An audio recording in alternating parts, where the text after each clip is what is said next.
जय शनिदेव सभी को। भैया देखो, आज का जो विषय है बात करने का वो ये है कि लोग अपने पितरों के लिए सारे कार्रवाई कर रहे हैं।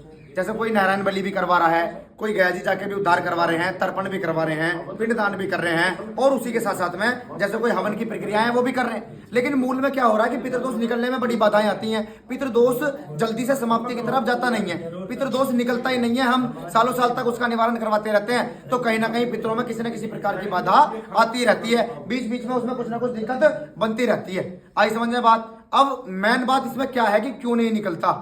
देखो, जैसे कोई एक्सपायर हो गया, कोई देह त्याग करके चला गया, तो क्या होता है जैसे 2-4 दिन तक तो क्या होता है कि वो वहीं घूमेगा, मुक्ति शांति उन्नति तो किसी की हो नहीं रही। ठीक है, अब जैसे अगर किसी गलती कारणवश किसी तांत्रिक ने उस आत्मा को पकड़ लिया और पकड़ने के बाद में अपनी मंत्र विद्या के द्वारा किसी भी तरीके से अपने देवता के अंदर उसको रख लिया, आई समझ में। शक्ति से, मंत्रों के माध्यम से, तंत्र के माध्यम से किसी की आत्मा को पकड़ा जा सकता है और उसको ताकतवर देवताओं के सहारे से रखा भी जा सकता है। अब वो क्या करता है, जैसे किसी पे करवाने के वाला कोई आ गया कि भाई हमारा बुरा कार्य कर दो, तो बुरा कार्य करने में अपने देवता के साथ में उस चीज को चलाता है।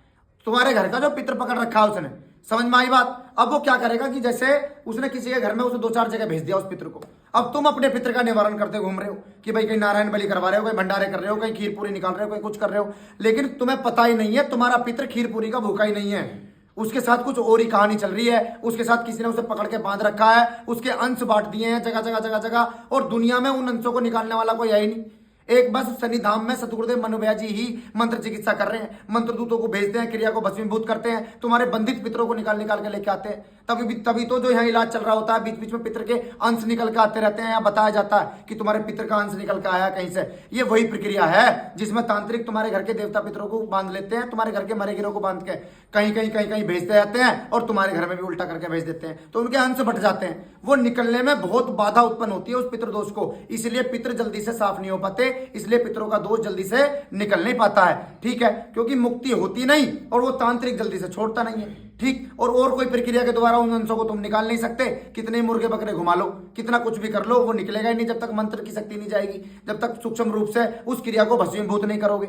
ऐसे तो पितृदोष निकलने में सबसे ज्यादा बाधा का कारण यही है कि तुम्हारे पितरों को किसी न किसी ने बांध के पकड़ रखा होता है, और वो उनको कहीं ना कहीं तांत्रिक चला रहे होते हैं उल्टे गलत रूप में, और उनको वहां से बंधनों से मुक्त किया नहीं जाता, क्योंकि हर एक प्रेत किसी ना किसी के घर का पितर है।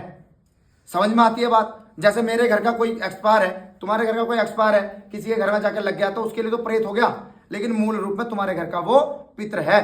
तो भैया पितर ही प्रेत है कायदे में, तो अगर वो साफ नहीं है, अगर वो सही रास्ते में नहीं चलता है। इसलिए सभी को नाम जप करना चाहिए। जय शनिदेव सभी को।